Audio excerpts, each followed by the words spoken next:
Hello everyone and welcome to my Soap Twist 24 channel. I hope everyone is having a wonderful day. Before we begin, please hit the subscribe button and give this video a thumbs up. Grace remained still in the dimly lighted living room, her phone quivering in her palm as Bill's piercing, unyielding voice boomed through the speaker. "Grace, you cannot do that." His words struck her like a physical blow, each syllable laced with judgment and urgency. Luna, seated on the edge of the velvet couch, looked at her with wide, incredulous eyes, her mouth opened as if she wanted to say something but couldn't find the words. The air in the room felt thick and oppressive as the weight of Bill's command fell on them both. Grace's fingers tightened around the phone, and her knuckles turned white. She wanted to shout and tell him he had no right to dictate her choices, but her voice became lodged in her throat. Wasn't the decision she'd made, which she'd agonized over for weeks, entirely her own? She'd spent endless hours staring at the ceiling, tracing the cracks in the plaster as if they held solutions to the turmoil in her heart. She had considered every alternative and consequence until her mind felt like a battleground. And now, with his authoritative tone and unwavering confidence, Bill was attempting to unravel it all. Luna moved, her palms twisting in her lap. "Grace, what is he talking about?" she inquired, her voice barely above a whisper. Her eyes were filled with fear, which Grace was all too familiar with. It was the same terror that had kept her awake and made her doubt all she thought she knew about herself. Grace opened her mouth to answer, but the words did not come.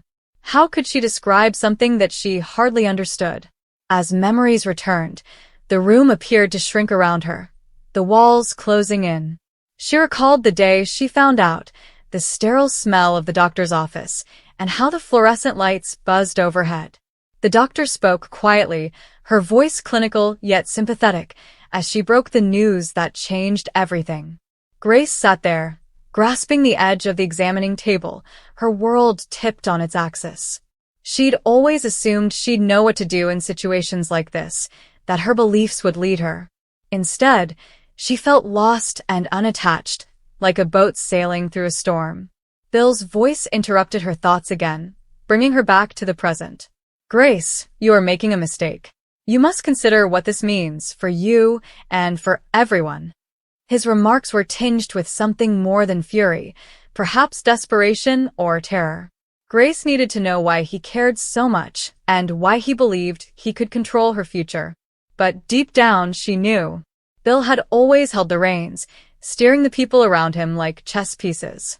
He had done it with Luna, their friends, and everyone in his orbit. And now he was attempting to do it with her. Luna stood with jerking movements, as if she couldn't be still any longer. "Grace, talk to me," she implored, her voice cracking. "What is going on? What does he mean by you can't do that?" Grace met her eyes, and for a brief time, the world fell away. Luna's eyes mirrored her own, seeking, afraid, and yearning for answers. Grace wanted to tell her everything, disclose the truth, and let the tension between them subside. But the truth was jagged, sharp enough to cut them both. Grace began to speak, but her voice faltered. She laid the phone down on the coffee table, the screen still displaying Bill's name. She couldn't face him right now, couldn't handle the weight of his expectations. She turned to Luna, her best friend, the one person who had always been there for her, even when everything seemed to be falling apart. "I didn't want you to find out like this," she finally stated, her voice barely audible. Luna's face wrinkled as her hands clenched into fists at her sides. "Find out what?" "Grace, you're scaring me." The vulnerability in her voice pierced Grace's heart. She had never wanted to hurt Luna or bring her into this mess. But there was no avoiding it now. There was no going back now that the truth, or at least a portion of it, had been revealed. Grace took a long breath to stabilize herself. "I'm pregnant," she confessed, the words harsh on her tongue. Luna's eyes grew wide, and her breath caught in her throat. For a moment, neither of them spoke, the stillness separating them like a chasm. Grace could see the questions building in Luna's head, the same ones she'd been struggling with for weeks. Who was the father? What was she planning to do? So why hadn't she told anyone? Pregnant? Luna repeated, her voice shaking. "Grace, how when?" She trailed off, shaking her head as if trying to make sense of everything. Grace recognized the bewilderment and astonishment. She had felt it too, that first moment when the reality of it hit her. She'd spent days in a haze, wandering through her life like a ghost, attempting to reconcile the person she was with the person she was becoming. "I found out a few weeks ago," Grace continued, her voice more stable now. "I wasn't sure how to tell you. I had no idea how to tell anyone." She looked down at her hands, the chipped nail polish on her fingers and the slight scar on her thumb from a childhood mishap. These were the hands that had carried Luna through heartache, poured wine during late-night conversations, and created a life she believed she understood. They felt strange, as if they belonged to someone else. Luna stepped closer, her expression softening. "Why haven't you told me?" she inquired, her voice full of emotion. "You didn't have to go through this alone." Grace felt tears well up in her eyes, the weight of Luna's words threatening to break her. She wanted to tell Luna and had thought of 100 different ways to say it. But every time she tried, the words got lodged in her throat, choked with dread, guilt, and uncertainty. "I was scared," Grace acknowledged, her voice breaking. "I wasn't sure what to do. I still don't." She peered up at Luna, scanning her face for judgment and rejection. But all she saw was concern, which devastated her heart yet further. Luna had always been her anchor and safe haven. Grace was worried she was pulling them both under. Luna reached out, hovering briefly before settling on Grace's shoulder. "You don't have to know all the answers," she added quietly. "But you don't have to do this alone either." Grace felt a sob rise in her chest and clamped her hand to her mouth, trying to keep it in. She didn't deserve Luna's generosity, not after harboring this secret and allowing Bill's voice to break her resolve. The phone buzzed on the table, and Bill's name flashed again. Grace stared at it, her heart racing. She could sense his presence even from a distance, his will crushing against her like a hurricane. She understood what he wanted her to do, what he thought was best. But what did she want? That was the question she couldn't answer. It kept her up at night and made her feel as if she was drowning. "Grace," Luna stated, her voice firmer now. "You do not have to listen to him." Grace gazed at her, surprised by the fierceness in her tone. Luna had always been the calm one, avoiding controversy and smoothing things out. But now her eyes were filled with fire, a strength Grace had never seen before. "I know," Grace replied, but the words rang hollow. Did she know? She'd spent so long using other people's voices to lead her, her parents, her friends, Bill. She had always been the good girl, doing what was expected and following the rules. However, this was not a case with clear guidelines and correct or incorrect answers. This was her life, body, and future. Nonetheless, she felt immobilized, caught between what she believed she should do and what she wanted to do. Luna sat down next to her, their shoulders brushing. "Tell me what you're thinking," she asked, her voice calm but forceful. Grace drew a nervous breath, unable to find the words. How could she explain the turmoil inside her, the way each decision seemed like a betrayal? If she kept the kid, she'd be giving up her ideal life, the career she'd worked so hard for, the freedom she'd struggled for. But if she didn't, the prospect made her stomach churn, a wave of anguish she couldn't identify. "I don't know what I want," Grace said, her voice barely audible. "I thought I did, but then Bill called and now." She paused, shaking her head. "He believes he knows what is best for me, but he does not. He can't." She felt a little but building rage at the prospect of Bill attempting to dominate her. He wasn't the one who had to live with this decision and bear the consequences for the rest of his life. Luna grabbed her shoulder, her touch firm. "You don't have to decide right now," she added. "But whatever you decide, I'm here. Okay?" Grace nodded, tears falling down her cheeks. She wanted to believe Luna that she could handle this with someone at her side. But the fear persisted, like a shadow that refused to depart. The phone buzzed again, and Grace reached for it, her palm quivering. She stared at Bill's name and the unanswered phone call that appeared to demand her attention. She might respond, let him lecture her, and try to persuade her. Alternatively, she could turn it off, mute his voice, and listen to her own for once. Her thumb hovered over the screen, and her heart raced. "Luna," she murmured, her voice more stable now. "I think I need to do this on my own terms." Luna nodded, her eyes welling up with tears. Grace hit the power button, and the screen went black. For the first time in weeks, she felt a spark of hope, weak but genuine. She didn't have all the answers and didn't know what the future held. But in that moment, with Luna by her side, she knew she could handle it, one step at a time. The days that followed were a flurry of appointments, tears, and private moments with Luna. Grace arrived at the clinic, sat in the waiting room with fading posters and worn seats, and listened to the counselor's quiet, measured comments. She asked questions, considered her options, and imagined what her life might be like on the other side of each decision. Some days, she felt strong and capable of handling anything. Others said she felt like she was falling apart, as if the weight of the decision would crush her. Luna was there through it all, giving her coffee, holding her hand, listening when she wanted to speak, and remaining silent when she didn't. Grace was inexpressibly grateful to her. Luna did not try to cure anything, nor did she give simple solutions or platitudes. She simply stayed, and that was enough. Bill called again and again, but Grace allowed the calls to go to voicemail. She wasn't prepared to confront him, to hear his reasons or his criticism. She knew he meant well in his own way, but it was not hers. She needed to find her own way, even if it was ugly and painful.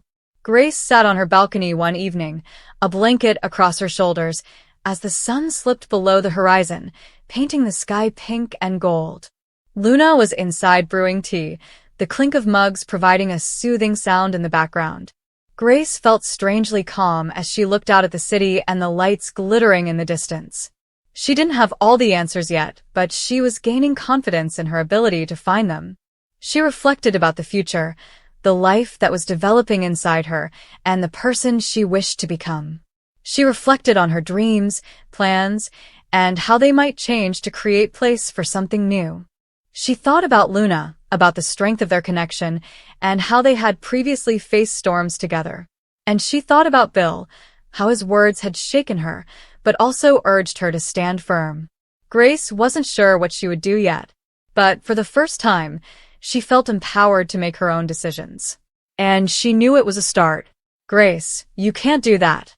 The words reverberated in Luna's ears like a broken bell that never stopped vibrating.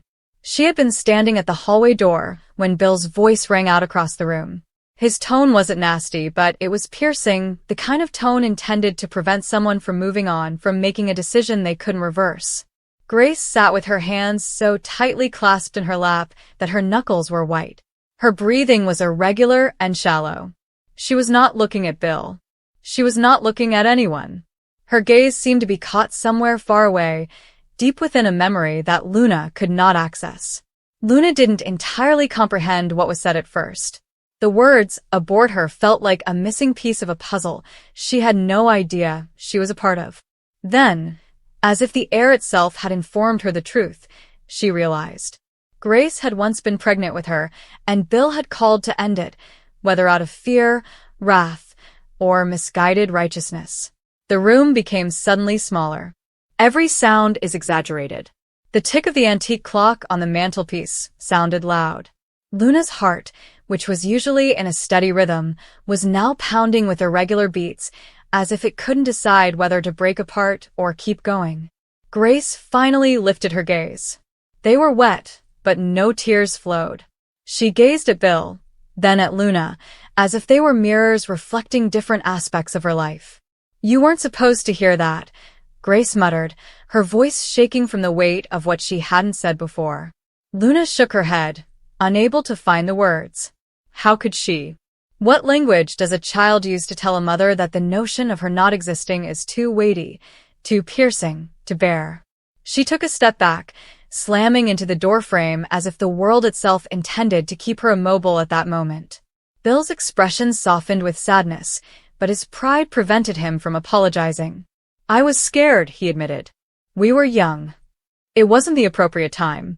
I felt I was protecting everyone." "Protecting whom?" Luna finally spoke, her voice quiet but piercing. Will you protect her or yourself? The subsequent silence was smothering. Grace covered her lips with her palm, as if the truth had been forced to come out. She wanted to speak, explain, and justify, but each explanation would be a confession. She had previously considered eliminating the very life that now stood before her, shivering, shattered, but alive. Luna turned away. The walls of the home appeared to close in on her. She had always questioned why she seemed like an afterthought in the lives of those who were supposed to adore her. She now knew. She was a pause, a near absence, a life that was almost over before it began. Outside, the sky was thick with gloomy clouds. Luna strolled around the yard, the grass moist from her shoes. She wanted breath, but the air itself felt like it may collapse into rain at any time. Grace followed her, calling out her name quietly. Please, Luna, do not walk away. Let me explain. But how does one explain something like that? How can you tell your daughter that you considered ending her narrative before it even begun and ask her to listen without breaking down? Luna kept walking, her thoughts racing with pictures that weren't hers. A younger Grace standing in a doctor's office, hands trembling over a clipboard, Bill's voice on the phone, severe, insistent, and certain. Luna wasn't even present, but she felt it all, as if the shadow of her near death resided within her. She sat on the old wooden bench beside the fence, gripping the sleeves of her sweater. Grace sat gently alongside her, allowing some space between them. For a while, neither talked. The only sound was the wind pushing on the tree branches. Grace finally murmured, I thought I was doing my best. I was alone. I wasn't sure whether I could raise you and give you the life you deserved. Bill said some things. He advised me to stop before it was too late. Luna turned her face, her eyes blazing. But you didn't. Why? Grace's lips trembled. Because the first time I heard your heartbeat, something inside of me shifted. I could not go through with it. I couldn't stop that sound. It was the most frail and beautiful thing I had ever heard. Even if I didn't know how to raise you, I knew I couldn't let you go. Luna's eyes welled with tears. She hoped those words would heal her, but they simply aggravated the wound. It was painful to know that she had been a decision, a debate, a risk measured on a scale. She wasn't born with assurance or delight. She was born of reluctance and near loss. Grace reached out, but Luna flinched. I love you, Grace exclaimed frantically. I've always adored you. Even when I was terrified and doubted myself, that love never left me. But you thought about it, Luna replied quietly. You almost ended my life. How can I believe in your love when my existence has been nearly completely erased? The question hung between them, unanswered. That night, Luna lay awake, staring at the ceiling, repeating every event in her life. Every grin, hug, and whispered bedtime story was suddenly tinged with the realization that she was almost gone. She pictured a world without her, a timeline in which her bed was vacant and her laughter was not heard. It made her chest hurt with anguish over her own absence. Grace waited outside her door for hours, murmuring apologies to the wood and hoping that some of them might get through the gaps. Bill had departed earlier, unable to endure the strain, muttering that the past could not be undone. But Luna was no longer thinking about Bill. She was thinking about herself and how delicate life truly was.